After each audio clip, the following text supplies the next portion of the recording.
중세교회가 십자군 전쟁을 일으키면서 내세운 명분은 성지 예루살렘을 회복하자는 거였습니다. 당시 예루살렘은 모슬렘의 지배를 받고 있었는데 그들을 몰아내고 하나님의 도성을 다시금 되찾자는 것이었죠. 교회는 모슬렘에 대한 극단적인 적개심을 심어줬습니다. 수많은 사람들이 거룩한 전쟁이란 기치 아래 십자군 전쟁에 참여하게 되었습니다. 그런데 그런 십자군 대회를 바라보며 한 젊은 수도사가 탄식을 합니다. 이 십자군 전쟁은 반드시 패할 것이라는 거죠. 미움과 적개심이 동기가 되어 시작된 전쟁을 하나님께서 절대로 축복하실 리 없다는 겁니다. 미움과 적개심이 혈안이 되어 전쟁을 떠나는 모습을 보며 그는 가만히 있을 수가 없었습니다. 그래서 그 수도사도 십자군을 조직했습니다. 그런데 그는 전쟁의 십자군이 아니라 평화의 십자군을 조직을 했던 겁니다. 그는 칼과 창 대신 성경을 들고 나아가서 사죄를 하기 시작했습니다. 그리고 전쟁터에 나가기 전에 주님 앞에 무릎을 꿇고 기도를 합니다. 그 기도가 아주 유명한 기도가 되었는데 바로 이런 기도입니다. 주여 나를 평화의 도구로 써주소서. 미움 있는 곳에 사랑을, 상처가 있는 곳에 용서를, 분열이 있는 곳에 일치를, 오류가 있는 곳에 진리를, 의심 있는 곳에 믿음을, 절망이 있는 곳에 소망을, 어둠이 있는 곳에 광명을, 슬픔이 있는 곳에 기쁨을 심게 하소서.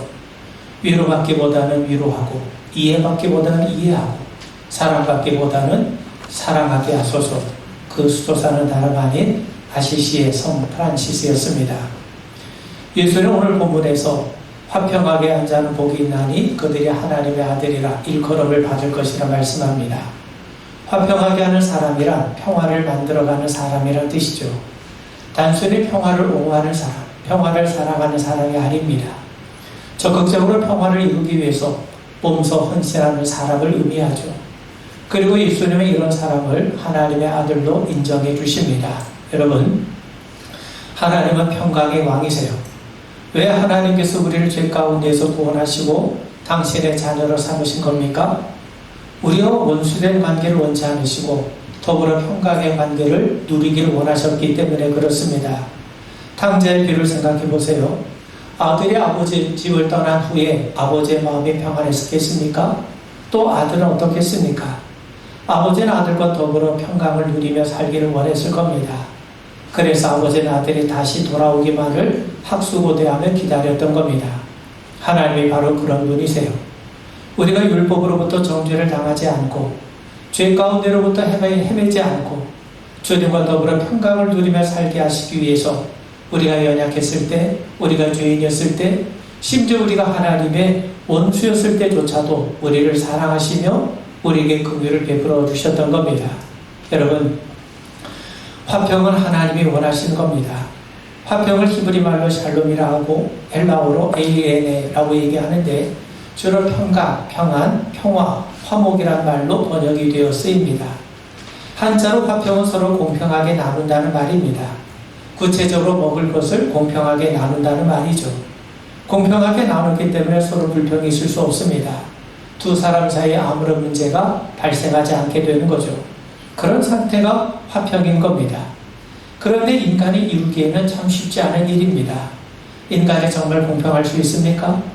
유대 사람들이 이방인과 더불어 아무런 문제 없이 평화를 이룰 수 있겠습니까?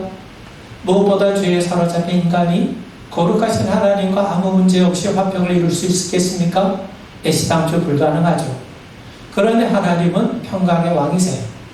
하나님은 우리와 더불어 평화를 이루기를 원하십니다. 인간이 그 평화를 이룰 수 없기 때문에 하나님께서 화평의 일을 먼저 이루셨던 겁니다. 우리와 화목하기 위해서 하나님께서 먼저 손을 내미시고 먼저 시도하셨어요. 내가 너희들과 화목하고 싶다 하시면서 먼저 하나님께서 손을 내미신 겁니다. 앞서 말씀드린 것처럼 집 나간 탕자를 기다리며 이미 용서했으니 돌아만 와달라고 눈물을 짓고 호소하는 아버지의 모습이 바로 우리 하나님의 모습일 겁니다. 여러분, 사실 일이 잘못되었을 때 먼저 손을 내미는 것은 마치 자기의 잘못을 시인하는 것처럼 느껴지지 않겠습니까? 그런데도 하나님은 모든 책임이 마치 자신에게 있는 것처럼 우리와 화평을 이루시기 위해서 먼저 손을 내미셨어요. 잘못은 우리에게 있는데 왜 하나님께서 먼저 손을 내미셨습니까? 우리가 죄인이기 때문에 그렇습니다. 죄인은 하나님을 알 수도 없고 찾을 수도 없고 그분 앞에 나아갈 수도 없어요. 인간에게는 애시당초 하나님과 화평을 이루어야 된다는 개념 자체가 없다는 겁니다. 그래서 하나님께서 먼저 손을 내미신 겁니다. 우리가 하나님을 알게 되고 우리가 그분을 믿게 되는 것은 전적으로 하나님께서 우리를 불러주셨고 우리를 붙잡아 주셨기 때문 아닙니까? 여러분, 우리가 잡은 것이 아닙니다. 하나님이 잡아주신 겁니다. 우린 단지 우리와 화목하기를 원하시는 하나님의 손에 붙들린 것뿐입니다. 그분의 손에 붙들린 자마다 주님이 주신 평강을 누리게 될 줄 믿습니다. 그렇다면 하나님이 어떻게 화평을 이루셨습니까?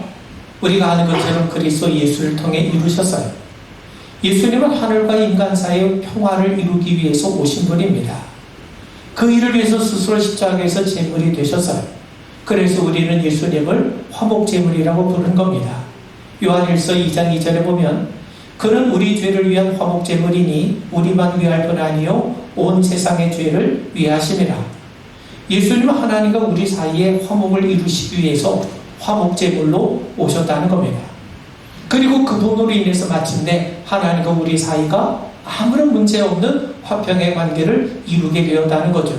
여러분, 뉴욕타임즈는 새로운 밀레니엄 시대를 맞이해서 각계 저명 인사들의 설문을 통해서 인류 역사 가운데 최고의 발명품으로 나사와 못을 선정했습니다. 나사와 못은요, 쉽게 접할 수 있는 평범한 물건, 하찮은 물건에 지나지 않습니다. 그런데 이 못과 나사가 하는 역할이 뭡니까? 물건과 물건, 부품과 부품 사이를 서로 이어주고 고정시켜주는 역할을 하지 않겠습니까? 생각해 보세요. 비행기가 만들어지기까지 얼마나 많은 부속품이 필요하겠습니까? 그런데 그 수많은 부품들이 무엇으로 연결되었습니까? 못과 나사를 통해 연결이 되는 겁니다.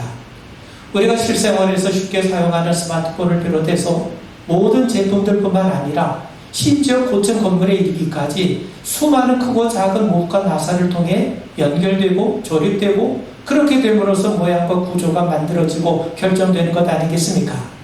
만약 못과 나사가 부품과 부품 사이를 서로 연결시켜주지 않았더라면 오늘과 같은 이러한 경이로운 문명을 우린 누릴 수 없었을 겁니다. 그렇다면 우리는 무엇을 통해 하나님과 우리 사이가 서로 연결될 수 있었습니까? 예수님께서 친히 지신 십자가를 통해서입니다. 예수님의 십자가야말로 하나님을 떠난 죄인들과 그런 죄인들 끝까지 사랑하신 하나님을 하나로 이어주는 연결 도구였던 겁니다. 하나님은 예수님의 십자가라고 하는 이러한 신성한 못과 나사를 통해서 하나님과 우리 사이를 완벽하게 하나로 연결을 시켜주셨던 겁니다. 그리고 예수님의 십자가는 그런 어떤 못과 나사보다 단단하고 견고해서 결코 끊어지는 법이 없다는 사실이죠. 그래서 바울은 십자가에 담긴 놀라운 사실을 깨닫고 이렇게 말씀합니다. 에베소서 2장 13절 이하를 보시면 이제는 전에 멀리 있던 너희가 그리스도 예수 안에서 그리스도의 피로 가까워졌느니라. 그는 우리의 화평이신지라 둘로 하나를 만드사 원수된 것 곧 중간에 막힌 담을 자기 육체로 허시고 예수님의 십자가의 보혈을 통해서 하나님과 우리 사이에 막혀있는 그 단단한 벽을 허무시고 하나님과 우리 사이를 서로 연결을 시켰다. 화평으로 이루어지게 만드셨다. 바로 그 말이죠. 여러분, 화평은 쉽게 이루어진 것도 저절로 이루어진 것이 아닙니다. 누군가가 나서야죠. 그래서 하나님께서 친히 나서신 겁니다. 그런 의미에서 진정으로 화평하게 하신 분은 하나님이세요. 화평을 이루기 위해서 예수님은 하늘의 보좌를 버리셔야 했고 종의 형체를 지니셔야 했고 십자가에서 죽기까지 섬기셔야 했던 겁니다. 그런 의미에서 우리 같은 죄인이 하나님과 화목할 수 있었던 것은 전적으로 예수님께서 십자가를 지셨기 때문이죠. 그래서 골로새서 1장 20절에 보면 그의 십자가의 피로 화평을 이루사 만물 곧 땅에 있는 것들이나 하늘에 있는 것들이 그로 말미암아 자기와 화목하게 되기를 기뻐하심이라. 여러분, 하나님께서는 그리스도의 십자가를 통해서 하나님과 우리 사이를 화목하게 만드셨어요. 뿐만 아니라 이방인과 유대인 사이를 하나 되게 하시고 둘이 서로 화목되게 만드셨습니다. 남자와 여자, 주인과 종, 헬라인과 야만인 모두 더불어 하나로 만드시고 더불어 화평하게 만드셨어요. 심지어는 하늘과 땅, 자연 만물과도 화해를 이루게 만드셨습니다. 참으로 불가능한 놀라운 일들이 바로 십자가, 그리스도 예수의 십자가를 통해 일어났다는 겁니다. 자, 그런데 화평을 이루신 하나님은 우리 안에 화평을 이루며 살아가기를 원하십니다. 먼저 하나님으로 더불어 화평을 이루기를 원하십니다. 로마서 5장 1절에 보면 그러므로 우리가 믿음으로 의롭다 하심을 얻었은즉 우리 주 예수 그리스도로 말미암아 하나님으로 더불어 화평을 누리자. 욥기 22장 21절을 보면 너는 하나님과 화목하고 평안하라. 그리하면 복이 내게 임하리라. 하나님과 화평을 누리지 못하는 한 우리에게는 진정한 평안이 있을 수 없다는 겁니다. 그렇다면 왜 우리가 하나님과 화평을 이루어야 됩니까? 그건 바로 죄 때문에 그래요. 성경은 죄로 인해서 우리가 하나님과 원수된 관계에 있다고 말씀하지 않습니까? 그러므로 죄를 해결하지 못하고는 절대로 하나님과 평화를 기대할 수가 없다는 겁니다. 여러분, 돈 리처드슨이 쓴 평화의 아들이라는 책에 보면 이런 내용이 나옵니다. 당시 네덜란드 식민지였던 뉴기니아 사회족에게 복음을 전한 내용을 기록하고 있는데 당시에 복음을 전했던 이 사회족은 원래 식인종이었다는 거예요. 그들은 사람의 해고를 베개로 사용한다고 합니다. 그리고 최고의 미덕이 배신인데 상대에게 잘해주고 살이 찌게 한 다음에 잡아먹는 배신이 최고의 미덕인 그런 부족이었던 거예요. 선교사는 그들이 사는 지역에 들어가서 복음을 이들에게 어떻게 전할까 고민하던 중에 한 가지 중요한 사건을 목도하게 됩니다. 두 마을이 고질적인 분쟁 때문에 서로 싸우고 있었는데 서로가 추장의 아들을 서로 교환한 다음에부터는 서로 싸우지 않게 되었다는 것을 발견하게 된 거죠. 그리고 그 부족들은 평화를 위해서 서로 싸우지 않기 위해서 서로 추장의 아들을 교환했는데 그 교환한 아들을 평화의 아들로 부르고 있다는 겁니다. 그래서 선교사는 그들에게 예수님이 바로 하나님과 우리 사이에 평화의 아들이라고 그렇게 얘기하면서 복음을 전하기 시작했다는 겁니다. 여러분, 예수님이야말로 평화의 아드님이 되십니다. 그분이야말로 하나님과 우리 사이의 유일한 중보자가 되세요. 예수님께서 친히 제물이 되어주셨기 때문에 우리는 과거 구약의 성도들처럼 제물을 죽일 필요가 없습니다. 더 이상 소의 피, 양의 피가 필요 없게 되었던 거죠. 예수를 믿는 믿음만으로 하나님과 화목할 수 있게 되었습니다. 그런 의미에서 누구든지 그리스도를 믿기만 하면 하나님과 더불어 화평한 관계를 누리게 됩니다. 그 결과 더 이상 우리는 하나님의 진노 아래 놓여있지 않게 됩니다. 하나님과 우리 사이에 아무런 문제가 없게 된 상태에 놓이게 되었다는 말입니다. 여러분, 우리는 그리스도를 믿음으로 죄가 해결된 상태, 하나님과 우리가 더 이상 대립관계가 아니라 친밀한 아버지와 아들의 관계가 그런 관계가 된 상태에 놓이게 된 겁니다. 그래서 하나님 앞에 나아갈 수 있게 되고 하나님의 은혜와 복을 누릴 수 있는 상태가 되는 겁니다. 여러분, 이런 상태가 화평한 상태 아니겠습니까? 또 하나님은 우리가 더불어 이웃과 더불어 화평의 관계를 이루길 원하세요. 히브리서 12장 14절을 보면 모든 사람과 더불어 화평함과 거룩함을 따르라. 이것 없이는 아무도 주를 보지 못하리라. 여러분, 하나님과 화평한 관계를 누린 사람은 이웃과 더불어도 화평한 관계를 이루게 됩니다. 야곱이 야곱강에서 하나님과 화했을 때 하나님을 제대로 알게 되고 하나님 앞에 자기가 받아들여졌다는 것을 깨닫게 되었을 때 비로소 그는 형 에서와 화해할 수 있었어요. 요셉은 애굽의 총리가 되면서 하나님께서 왜 자신을 애굽 땅으로 보내셨는지 그 이유를 깨닫게 됩니다.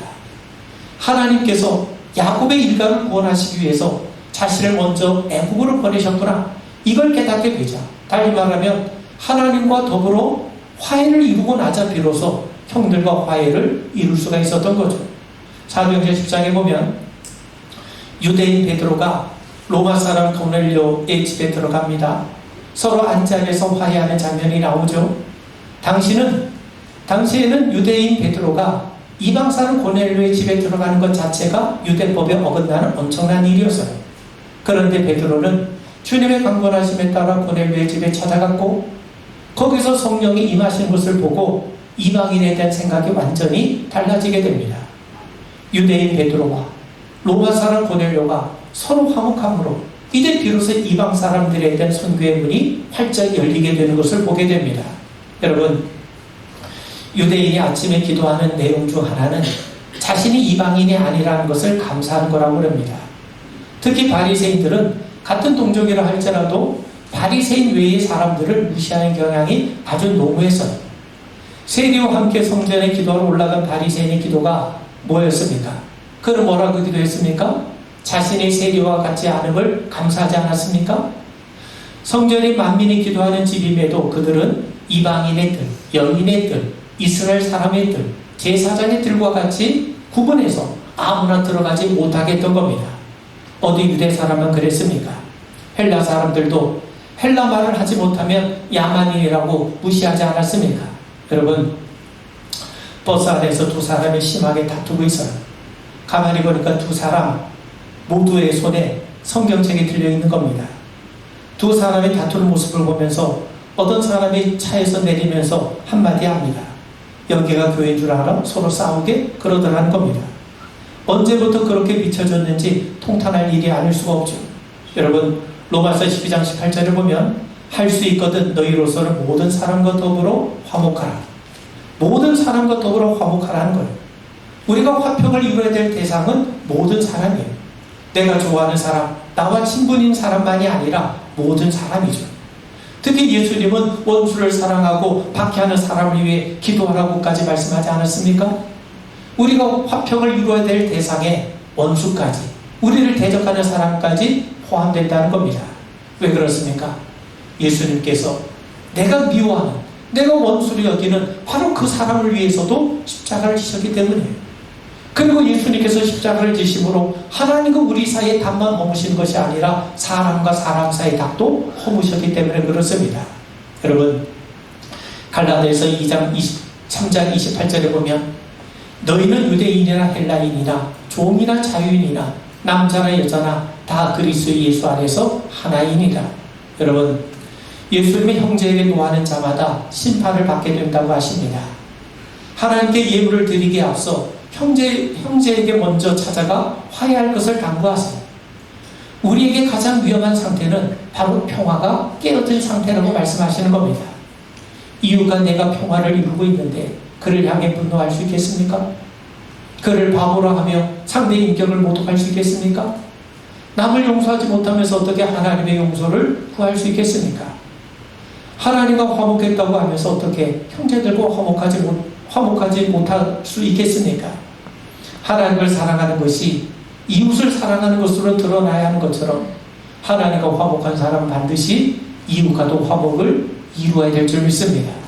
그리고 하나님은 우리가 우리 자신과 더불어 화평을 이루기를 원하세요. 요한복음 14장 27절을 보면 평안을 너에게 끼치노니 곧 나의 평안을 너에게 주노라. 내가 너에게 주는 것은 세상에 주는 것과 같이 아니하니라. 너희는 마음에 근심하지도 말고 두려워하지도 말라. 여러분, 하나님과 화평을 이루는 사람은요, 하나님을 알게 되고 신뢰하게 돼요. 그렇게 깨닫는 게 있어요. 그게 뭐냐면 그 하나님이 바로 나의 하나님이 되신다는 겁니다. 나의 하나님이 되심이 깨달아지게 되고 믿어지게 되는 거죠. 말씀부터는요, 이 세상에서 가장 중요한 것이 뭐냐? 이 세상에서 가장 중요한 단어가 바로 1인칭 단수, 소유격이라는 겁니다. 영어로 my라는 말이죠. 여러분, 예수님께서 세상의 주님, 인류의 구주로 내가 믿고 고백하는 것과 바로 그 예수님이 나의 주님이 되시고 나의 구주로 말하는 것은 분명히 차원이 다릅니다. 우리에게 가장 중요한 것이 있다면 예수님이 바로 나의 구주가 되시고 나의 하나님이 되게 하신 일입니다. 그럴 때 우리는 예수님이 나와 함께 하심을 믿고 세상의 모든 염려나 두려움보다 훨씬 크신 분이심을 우리는 깨닫게 되고 발견하게 될 겁니다. 주님 우리에게 말씀합니다. 두려워하지 말라. 내가 너와 함께 함이라. 놀라지 말라. 나는 네 하나님이 됨이라. 내가 너를 굳세게 하리라. 참으로 너를 도와주리라. 참으로 나의 의로운 오른손으로 너를 붙들리라. 예수님 말씀하시죠. 세상에서 너희가 환난을 당하나 담대하라. 내가 세상을 이기었노라.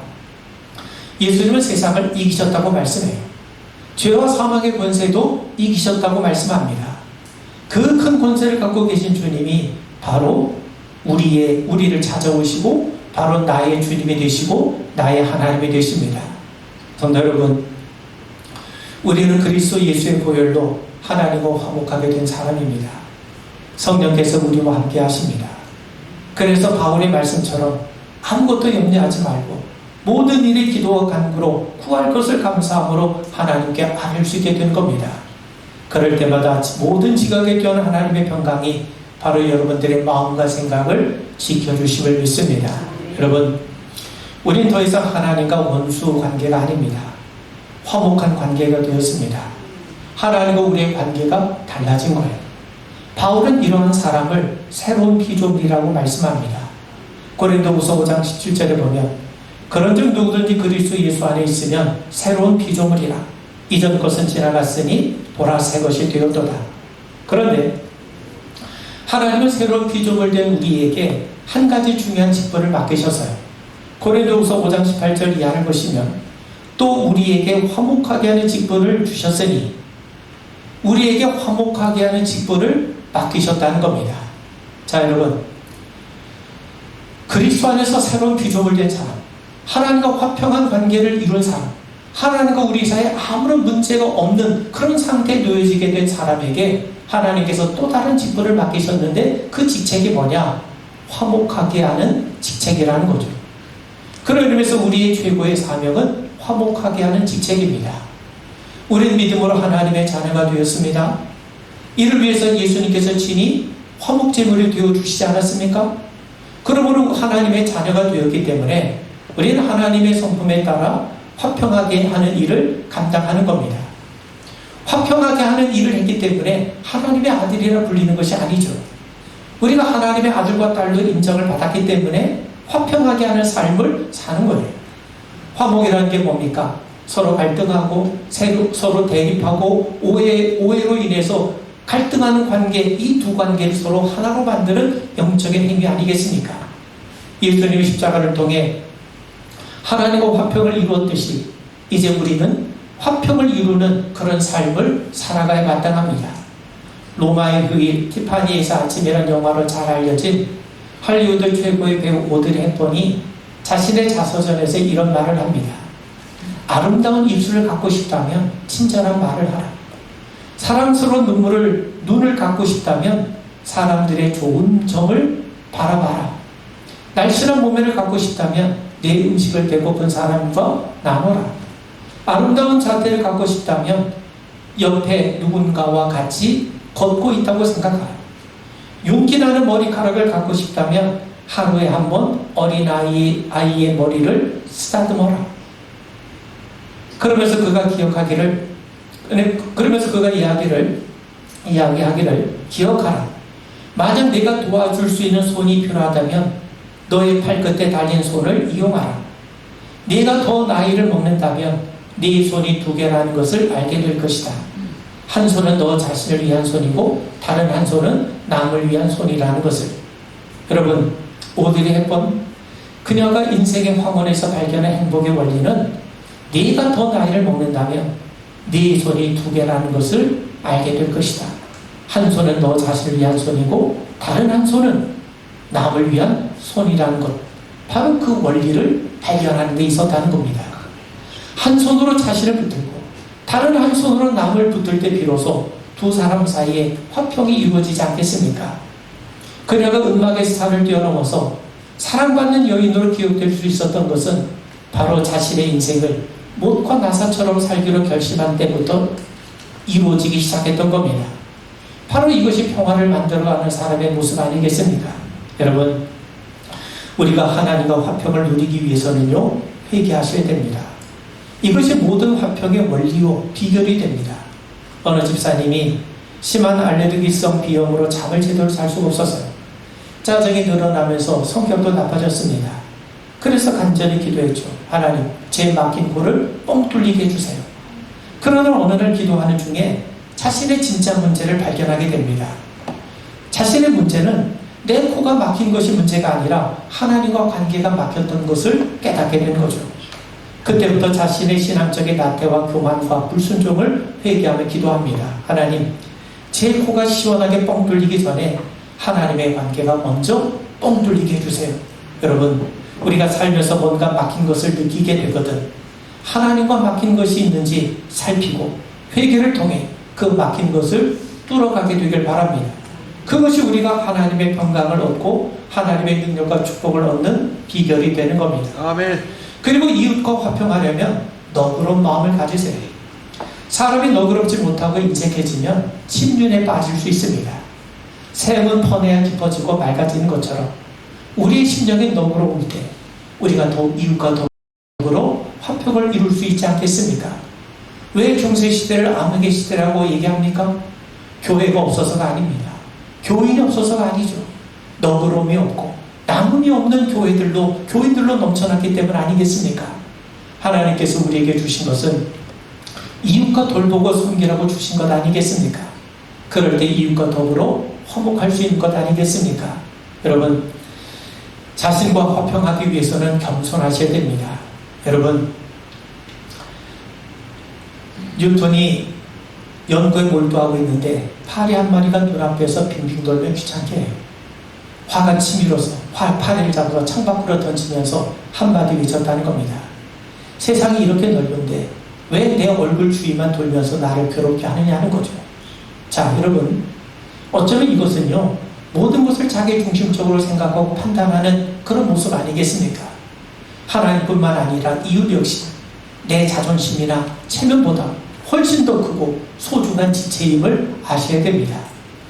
그럼에도 내 좁디 좁은 자존심 안에 갇혀서 소중함을 깨닫지 못하고 갈등하며 살다가 마침내 우리가 하나님을 떠나고 이웃과 단절지며 산다면 얼마나 어리석고 안타까운 일이겠습니까? 여러분, 설교를 아주 잘하는 랍비가 있었어요. 어느 날 어떤 여인이 그 랍비의 설교를 들었는데 그날따라 설교가 길어지는 바람에 집에 늦게 가게 되었습니다. 남편이 화가 나서 문을 잠그고 열어주지 않는 겁니다. 이 늦은 시간에 어디 갔다 오니 하는 거죠. 랍비는 설교를 듣고 오는 길이라 좀 늦었다는 겁니다. 그러자 화가 난 남편이 큰 소리로 당신 내 집에 들어오려거든 그 랍비 얼굴에 침을 뱉고 오라는 겁니다. 그 전까지는 절대로 들어올 생각하지 말라는 거죠. 여인이 어쩔 수 없이 친구 집에서 하루를 머물게 됩니다. 그런데 이 소식을 들은 이 랍비가 자신 때문에 한 가정의 평화를 깨뜨렸다는 생각 때문에 마음에 깊은 자책을 해요. 그래서 어느 날 그 여인을 부릅니다. 자신이 눈이 몹시 아파서 그러는데 제 눈에 당신 침을 좀 뱉어서 발라달라는 거예요. 그래야만, 그렇게 침을 발라야만 약이 된다는 거죠. 그냥 손에 묻혀서 바르지 말고 침이 자기의 아픈 부위를 탁 하고 쳐야 그 충격 때문에 자기 병이 고쳐질 수 있다는 거죠.